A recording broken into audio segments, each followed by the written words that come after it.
Darvoza tomon yo'llangan zarbalarni ko'ring. 55-daqiqagacha bo'lgan statistika uchun rahmat aytamiz. 24 ta zarba yo'llabdi Nepal. Ularning darvozasi tomon Shri Lanka 2 ta zarba yo'llagan, bittasi aniq. Ikkala tomonda ham bu borada 50% lik ko'rsatkich. Shri Lankaning 2 ta zarbasidan bittasi aniq, Nepalning 24 ta zarbasidan 12 tasi. Ya'ni teng yarmi. 25-zarbaga qarab boryapti jamoa. Zo'r kombinatsiya.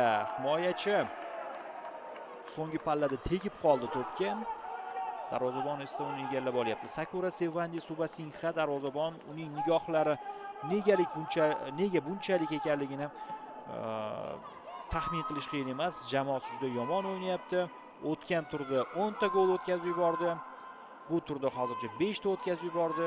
Albatta uni yaxshi kayfiyatda ko'rib bo'lmaydi hozir. Xandari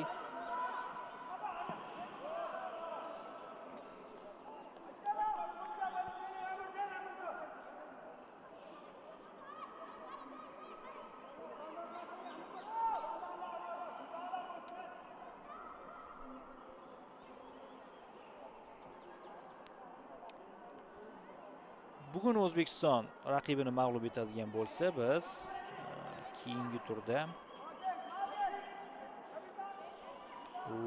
O'zbekiston bilan Nepal o'rtasidagi yaxshi o'yinni ko'ramiz. Zarba yo'llay olmadi. Burchak zarbasi yomon ijro etilmagan edi.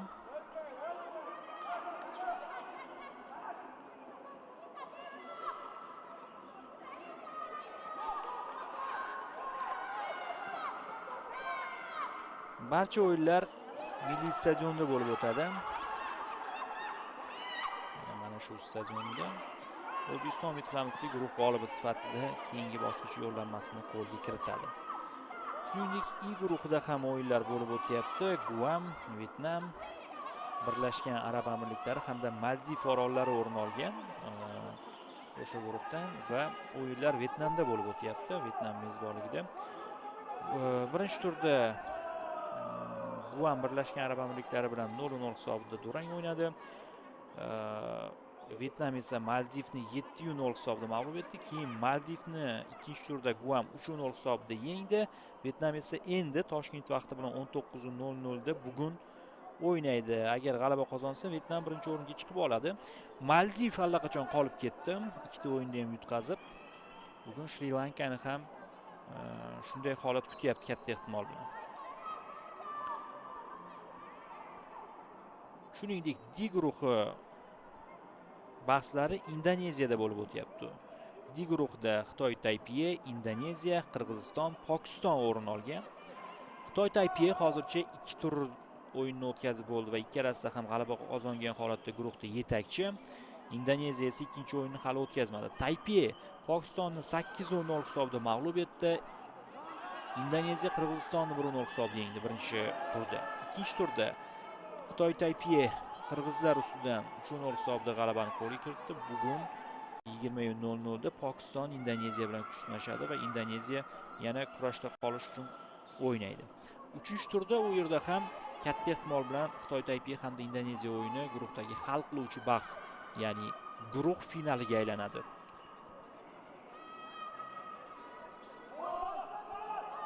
Chap qanotdan hujum. Aldab o'tishga qaror qildi. Yana bir raqibni aldadi. Zarba bersa ham bo'ladi. O'zi zarba berdi. U qadar kuchli chiqmadi. Yaxshi ishladi hozir shu yerda chap qanot vakili. Biz ko'rishimiz mumkin 18-raqam egasi Sabita Rana Magarni. Sakura Sevandining qo'liga bordi uning zarbasi.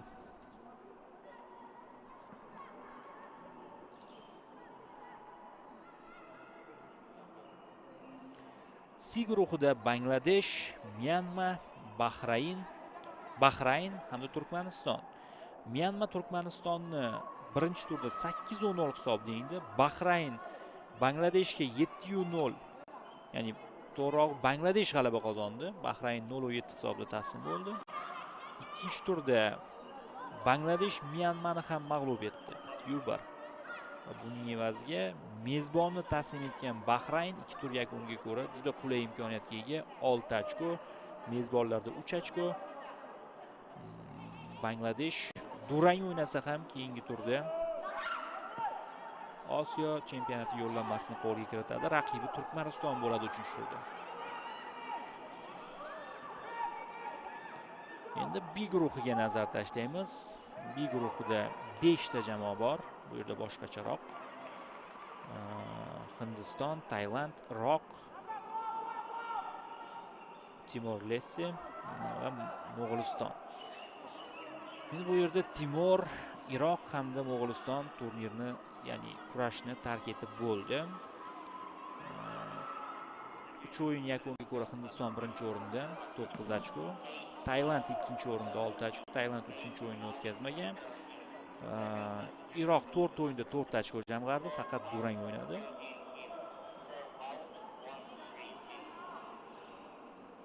Timor-Leste hamda Mo'g'ulistonda so'nggi o'rinlar. Timorda 1 ochko, Mo'g'ulistonda 0. 62-daqiqa 6-golni ko'ramizmi? Ko'ramiz. Ha do'stlar, 6-gol. Kutib oling. 21-raqamdagi himoyachi Nishat Xokar standartda oldinga o'tib jamoasiga gol urib berdi. Shuningdek, A guruhi bahslari hali boshlanmagan. Eron, Iordaniya, Livan, Singapur, Butan joy olgan A guruhdan va o'yinlar Qatarda bo'lib o'tadi. Bu o'yinlar 7-iyul sanasida start oladi.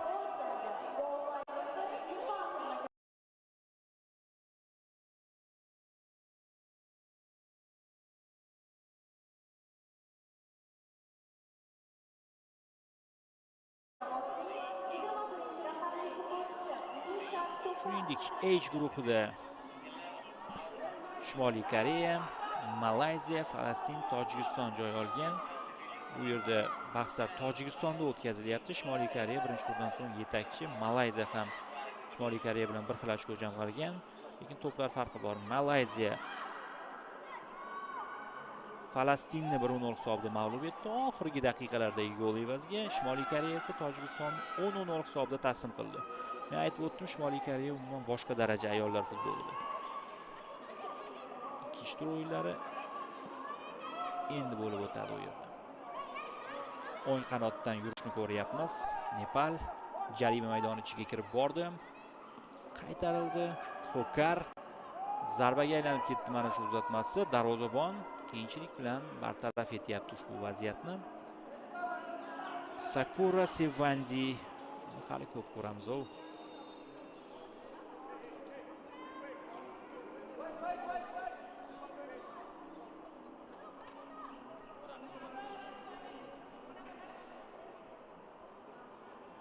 Mana o'sha gol.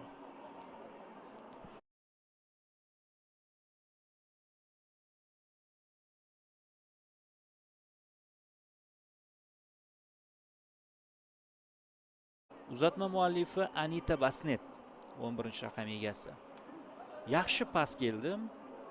To'p uncha kuchli kelmadi, qulay bordi boshga va to'g'ri darvozaga joylab qo'ydi. Shunchaki burib yuborish qolgan edi. O'zgarishlar 13 hamda 7-raqamdagi o'yinchilar maydonga tushdi. Shri Lankada kimlar maydonda olib tashlangani haqida keyinroq gaplashamiz. Hozir yana bir burchak zarbasi. Kuzatib qo'yishimiz kerak. Darvozabon qaytardi. Uzoqlashtirish o'xshamadi. Nepalda qolmoqda to'p. Rai aqlli o'ynadi. Qoida buzilishi bor. Raiga zarba berdi Shri Lanka vakilasi.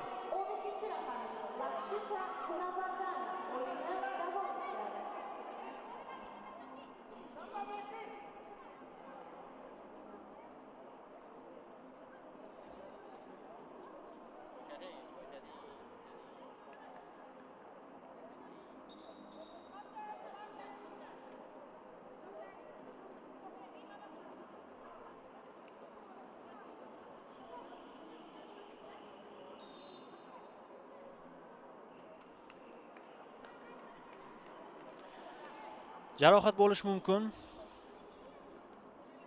Tushani Madushikada 12-raqam egasida shifokorlar tushdi.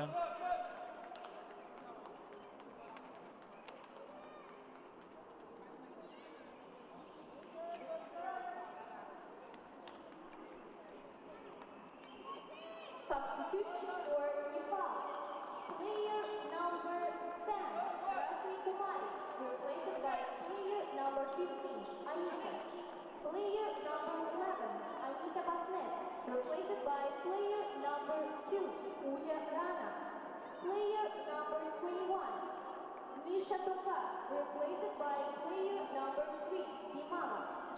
Nepal terma jamoasi tarkibida o'zgarish. 10 raqamli Rashmi Kumari o'rniga 15 raqamli Anita. 11 raqamli Anita Basnet o'rniga 2 raqamli Pooja Rana. 21 raqamli Nisha Tokar o'rniga 3 raqamli Dimala o'yinni davom ettiradi. Demak, Anita Basnet 11-raqamdagi futbolchi maydonni tark etdi. Pooja Rana 2-raqamda. Shuningdek, 21-raqamdagi Nisha Tokar o'rniga Bimala maydonga tushdi 3-raqamda.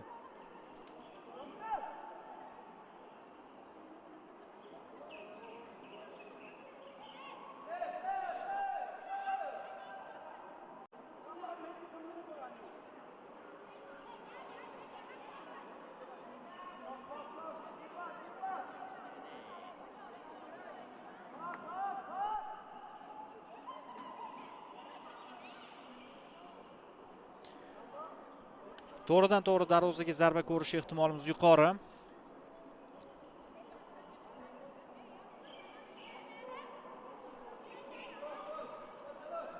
Jamoadoshlaridan ajralib turgan Sabitra Bahandari zarba yo'llaydi.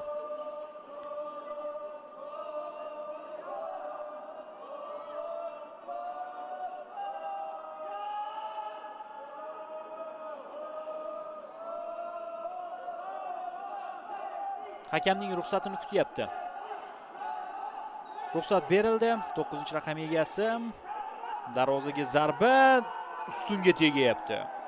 Birinchi taymda u standartdan gol urgan edi, lekin jonli devorga nisbatan ishlatilgan qo'pollik uchun gol inobatga olinmadi.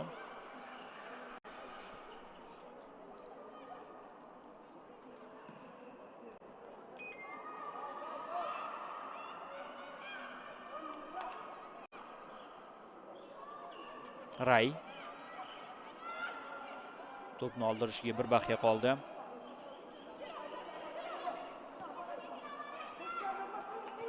Pas Ali Zidanni o'xshata olmay qoldi. Nepal vakilasi unga raqibasi xalaqit qildi.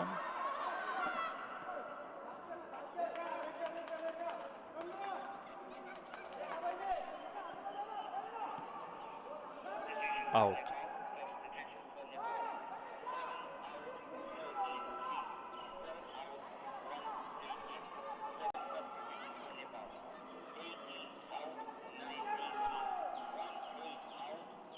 Yaxshi. Ulgurmaydi. Endi himoyachi shu yerda ham o'tkazib yuborsa, terma jamoa darajasidagi futbolchi bo'lmaydi-da. Ya'ni darvozabonga eng ko'p yordam berayotgan o'yinchi. Bu esa boyiga jarimadan yo'llangan zarba.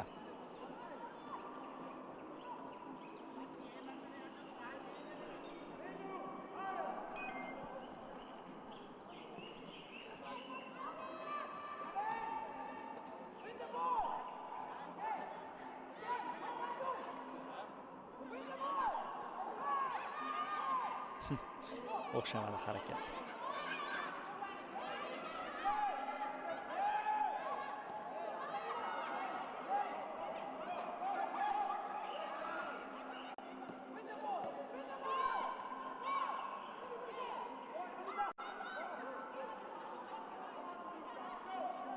Yana yon chiziqdan tashlanadi o'zgarishlar.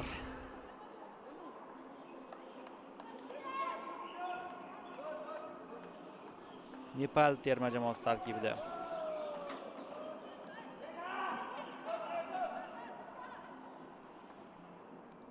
Demak, 7-raqamda o'ynagan futbolchi Renuka Nagarkote o'rniga 13-raqamda maydonga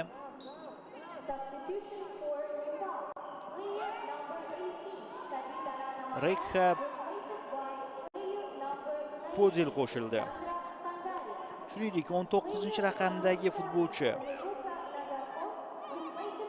maydonga tushyapti. 18-raqamda o'ynagan Sabita Rana Magar o'rniga o'sh zarba bera olmadi.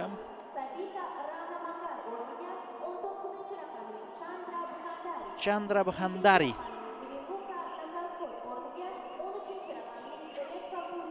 ko'rishimiz kerak. Chandra Bahandari 19-raqamda o'ynaydi. Sabitra Bxandari bilan o'xshashmi aka-ukami? Opa-singilmi? Lekin aka-uka game o'xshaydi.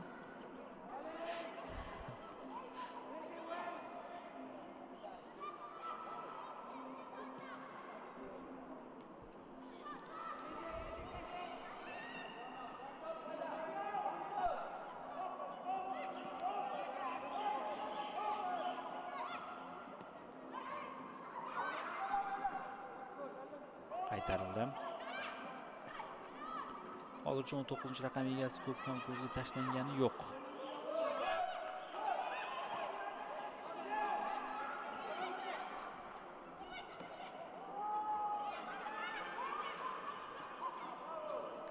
Burchak zarbasi 71-daqiqa tugagan zahoti shu ish sodir bo'ldi.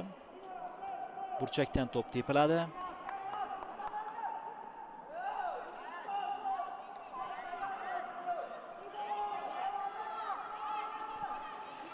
Ikkinchi raqamdagi futbolchi Puja Rana zaxiradan qo'shilgan yana bir o'yinchi. To'pni tepadi. Puja Rana yaxshi ko'tara oldi yuqoriga, zarba bera olmayapti hozir. Jarima maydoni ichidagi futbolchilar. Ray eng ko'p mehnat qilayotgan futbolchisi shu Ray, Nepal tarkibida. Yaxshi Puja Rana yaxshi o'ynadi. Jamoadoshiga mana bu uzatmani taklif qildi va Shri Lanka himoyachisi yo'l bermadi aslo. Anita sekin ortga qaytadi. Ha, yo'q, burchak zarbasi ekan. Puja Rana 10-burchak zarbasi. Qo'yib qolish kerak. 10-burchak zarbasi 7-golga olib keladimi? Yo'q, himoyachi qo'ymadi gol urishga. Bu safar zarbagacha imkoniyat qoldirmadi. Ray chiroyli harakat, uzoqdan yo'llangan zarba rikoshet. Darvozabon ham qaytardi.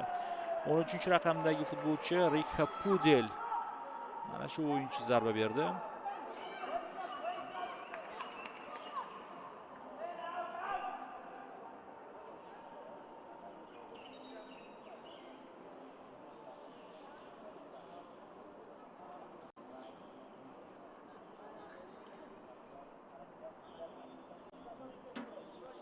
Mana zarba chap oyoqqa to'g'rilab olib, darvozani aniq nishonga oldi va zarbaning kuchi ham yomon emas edi.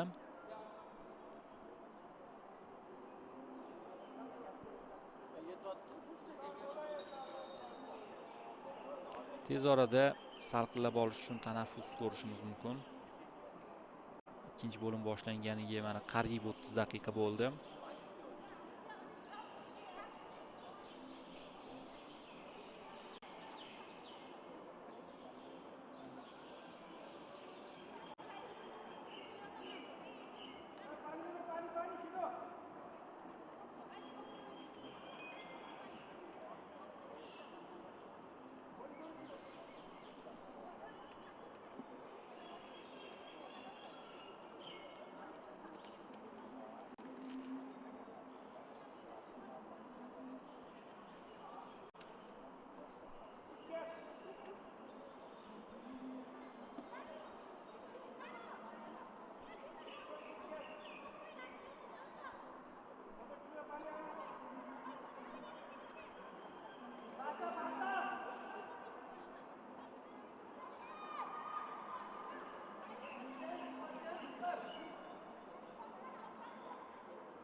Uzoq cho'zildi mana shu tanaffus.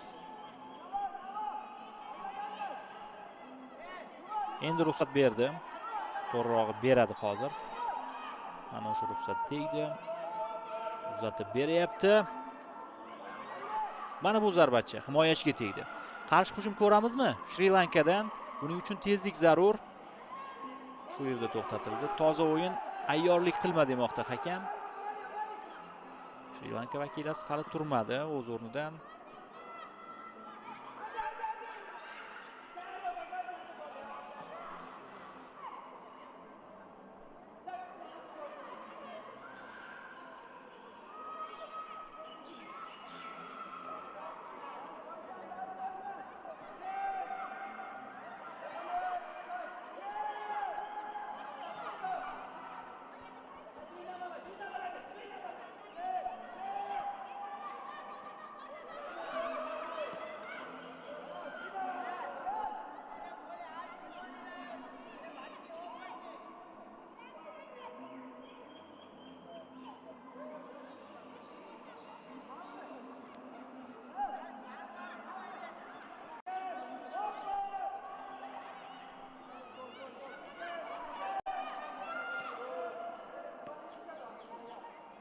Rana,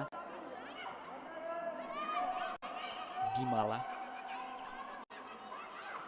Sarasvati Hamal,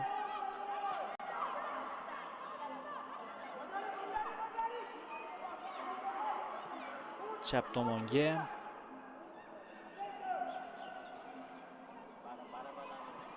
Laos bilan o'yin qanday o'tar ekan O'zbekiston terma jamoasida, bu qiziq.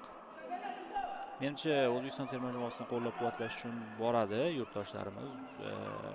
Juda ko'p bo'lmasa-da, lekin muxlisalar stadionga tashrif buyuradi. Ikkinchi qavatdan uzatma. Hammadan o'tib ketmoqda to'p.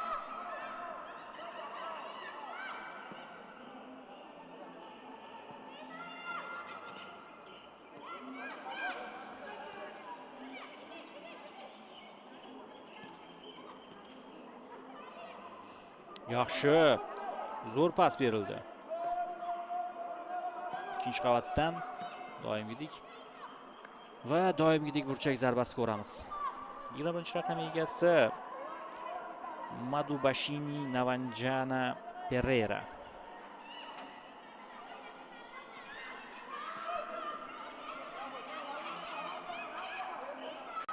Yosh, ikkinchi qavat orqali yana uzatma. Mana gol, 7-si. Gol urilyapti. Boya zaxiradan maydonga tushgan futbolchi Reka Pudel gol muallifi.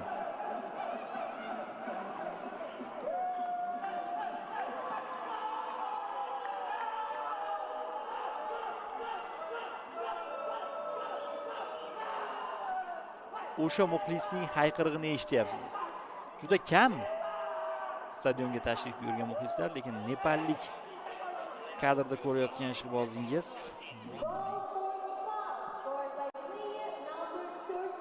shu kadrni ovoz bilan boyitib turibdi.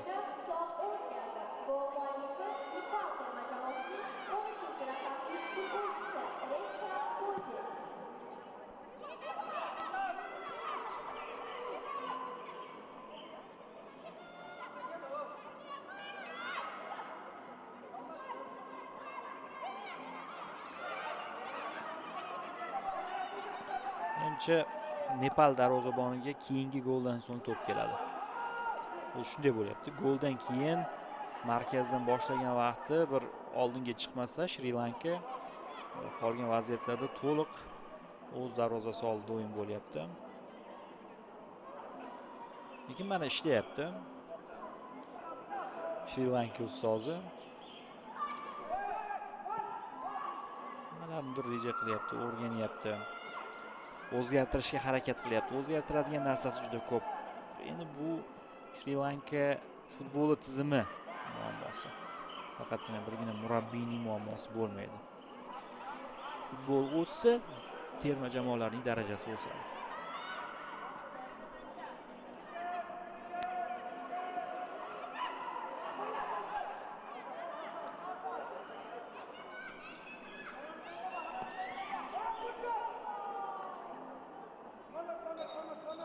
To'xtalish. Jarima emas, lekin yuzga tekkanligi uchun to'xtalish bo'ladi. Og'riqli menimcha. Imasha Stefani Dias uchun. Bu esa Patrick Di Ueldi.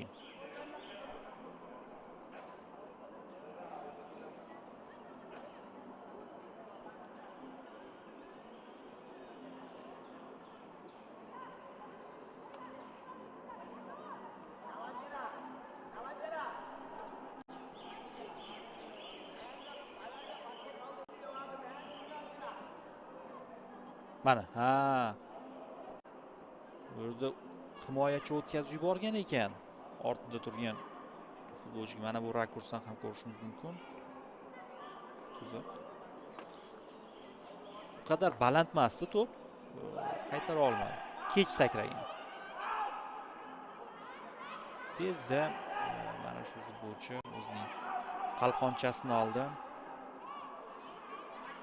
Gol ursam shunday nishonlayman deb reja qilgan ekan. O'rnidan turdi 11-raqamdagi futbolchi Imasha. Hammasi joyida. Menimcha qaytadi maydonga.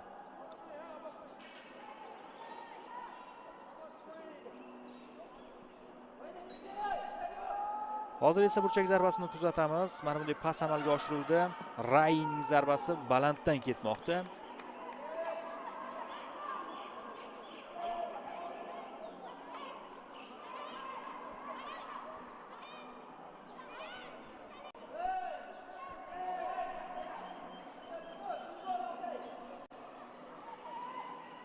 O'ttizikta bo'pti zarbalari soni.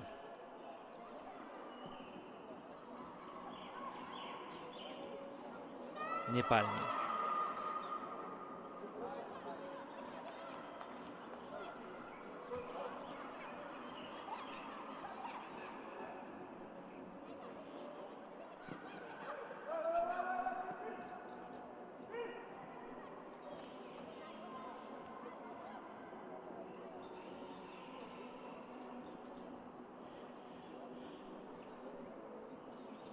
Shifokor kerak ekan.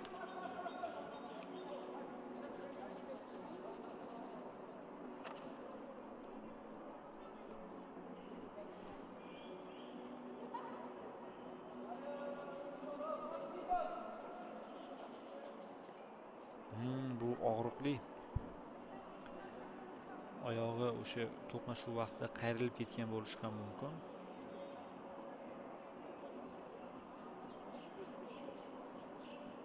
Muz yordamida hozir biroz sovutilyapti.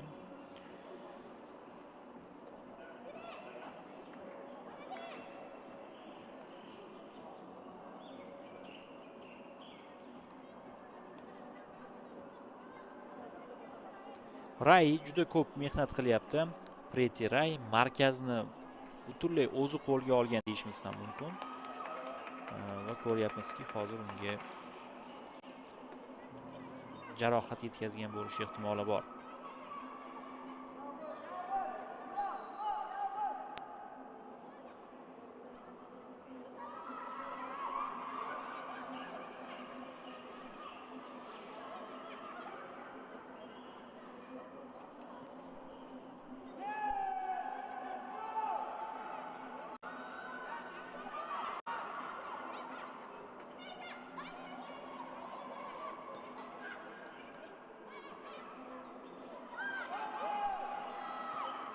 Yaxshi uzatma. Zarba ko'ramiz. Uzoq masofadan aniq borganda chiroyli gol ko'rardik, katta ehtimol.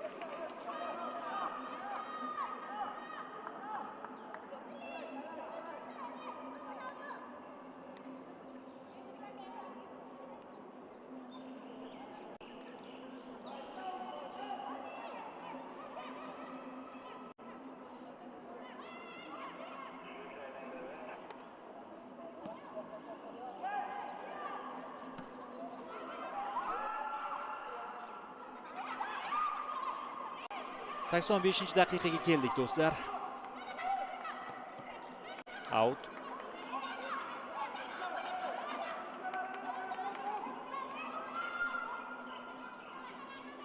Yon tomondan Bimala.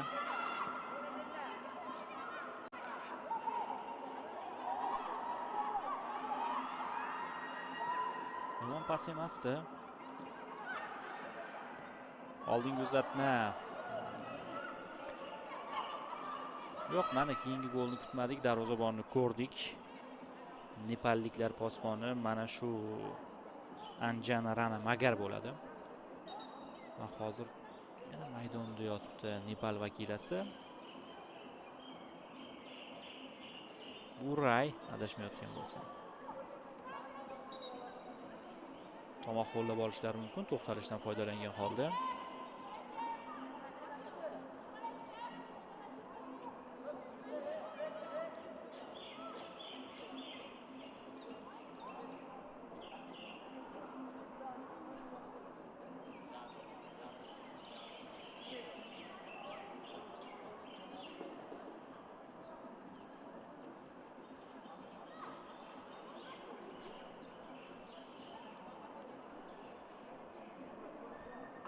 Hattoki zambil bilan chiqib ketar ekan. Demak, jarohat jiddiy.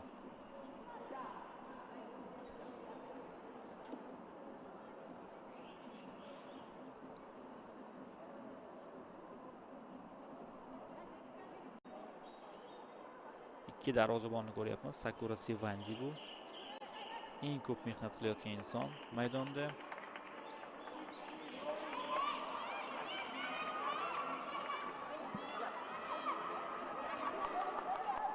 Va ketdi.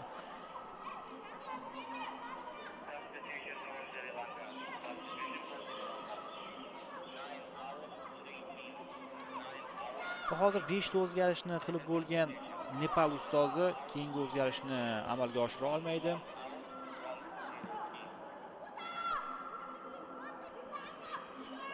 Va Nepal 10 kishi bo'lib o'yinni yakunlashga to'g'ri keladi.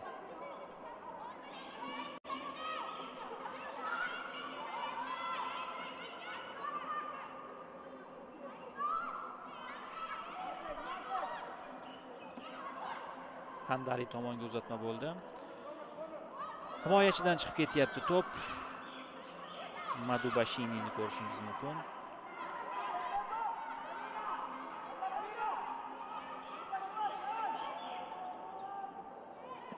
Ikkinchi qavat. Qarshi hujum. Mana imkoniyat Shri Lankada. Hozircha bitta ham golsiz davom ettiryapti jamoa. 3-chi hamda 13-raqam, 10-raqamdagi futbolchilar maydon chetida o'zgarish bo'ladi. 9-raqamdagi futbolchi o'rniga 3-raqamdagisi, shuningdek 11-raqamdagi o'rniga 10-raqamdagisi. Demak, 9-raqamda Shanu Paskaran o'ynagan edi, 3-raqamda Kankanamge Angela. Kankanamge 3-raqamda, demak 11-raqamdagi Imasha Stefanidis o'rniga Utpala Kavindi Jaya Kodi. Mana shu futbolchi maydonga tushdi.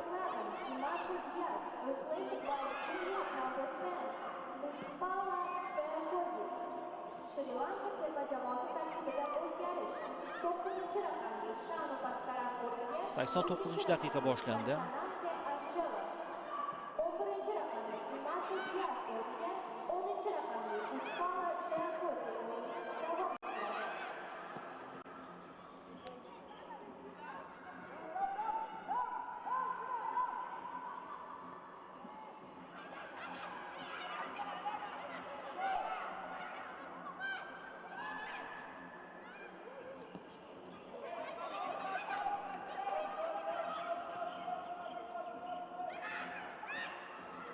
Yaxshi kombinatsiya.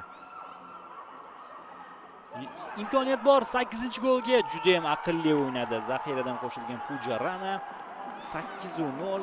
89-daqiqada bu golga erishdi Pujarana.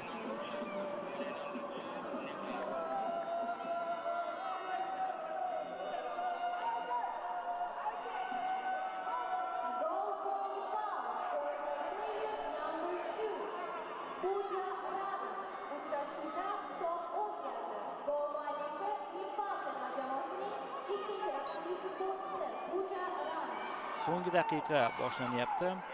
Birinchi o'yinda 9 ta gol urildi Laos terma jamoasi darvozasiga. Ikkinchi bahsda esa hozircha 8 ta gol urishni uddalashdi nepalliklar. Hozir onlayn jadvalda Nepal birinchi o'ringa chiqib oladi. Ochkolari sonini 6 taga yetkazadi. To'plar nisbati +17. Bitta ham to'p o'tkazgani yo'q va katta ehtimol bilan o'tkazmaydi ham. Ya'ni mana shu turda o'tkazmaydi. 3-turda juda qiyin O'zbekiston bilan o'yinda o'tkazmaslik. Biz favoritmiz. Bugungi Laos bilan o'yinda ham va 3-turda mana shu Nepal bilan bo'ladigan bahsda ham.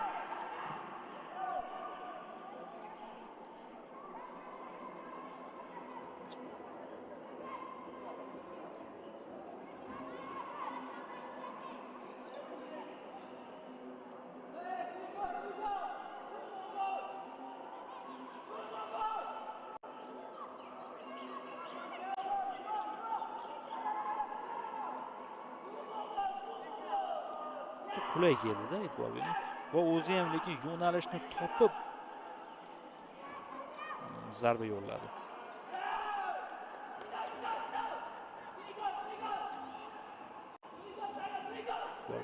Yo'lakchadan to'pni yuborib qo'ydi.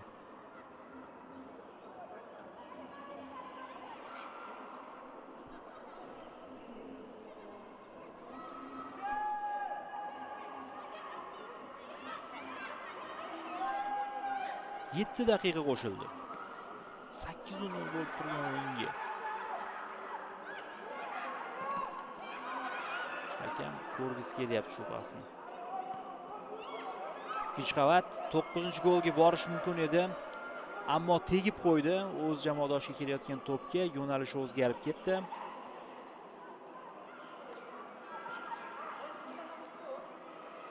Charchoq bor, ayniqsa Shri-Lanka vakillarida. Mana shunday xatolar juda ham ko'p kuzatilyapti, bir-birini tushunmadi. 13-raqam egasi Lakshika Rushani. Zaxiradan qo'shilgan futbolchilarda ham charchoq bordi.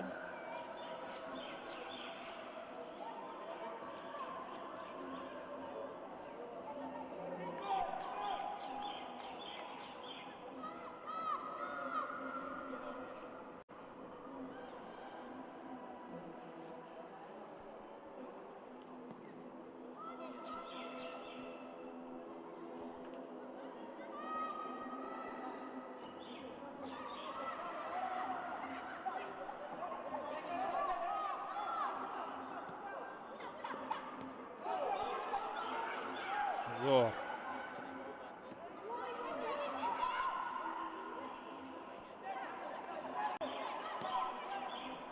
Mana Shri-Lanka hujumda.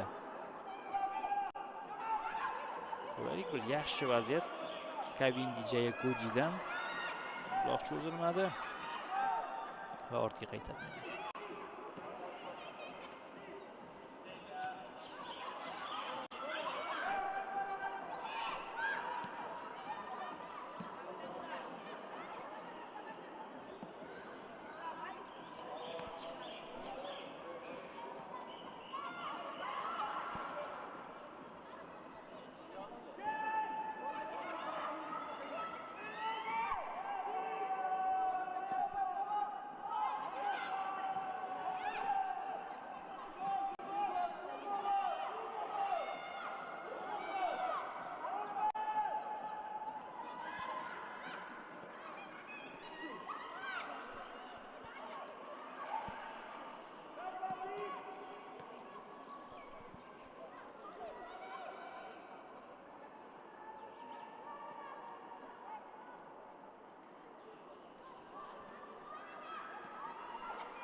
+5.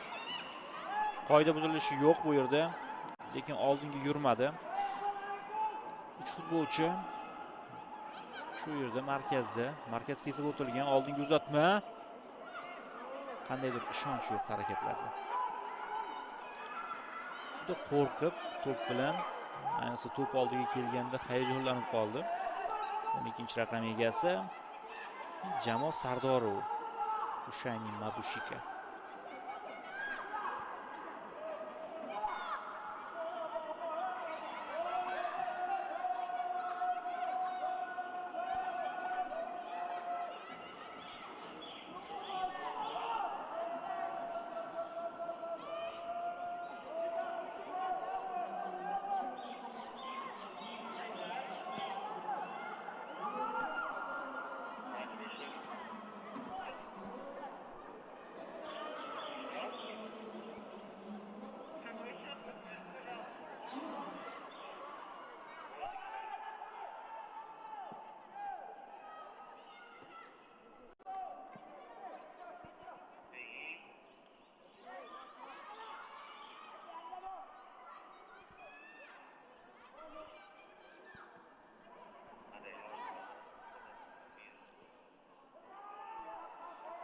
Markaz. Nepal bir kishi kam bo'lib o'ynayotgani sezilmoqda. Shri Lanka shunda ham hududiy ustunlikni qo'lga ola olmayapti. Toki jarima maydoni atrofiga yaqinlasha olmayapti. Markazdan o'tyapti, yomon emas. Davomi qadar yaxshi deb bo'lmaydi.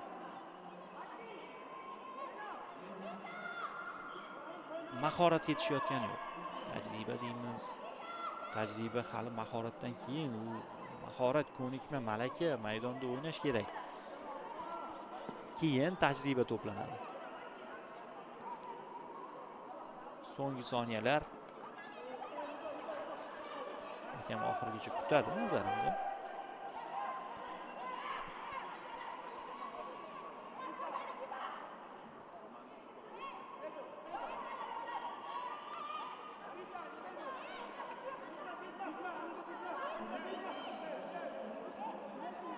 Sivanisvaran ichkariga uloqtirib bermoqchi to'pni. Shri Lanka o'yin boshida bitta hujum qildi. O'rtalikda bir oldinga o'tishga urinib ko'rdi va mana yakunda hujum qilyapti. Mana bu zarba juda noaniq. Darvozabon to'pni ushlab oldi. 9-golga harakatni boshlayotganida hakam final hushtakini chaldi. 8-0 Nepal terma jamoasi 8-0 hisobda g'alaba qozonyapti va guruhda onlayn jadvalda birinchi o'ringa ko'tarildi. Bir necha soatdan keyin O'zbekiston terma jamoasi yana o'z o'rniga qaytishi mumkin. Buning uchun Laosni taslim etish kerak bo'ladi.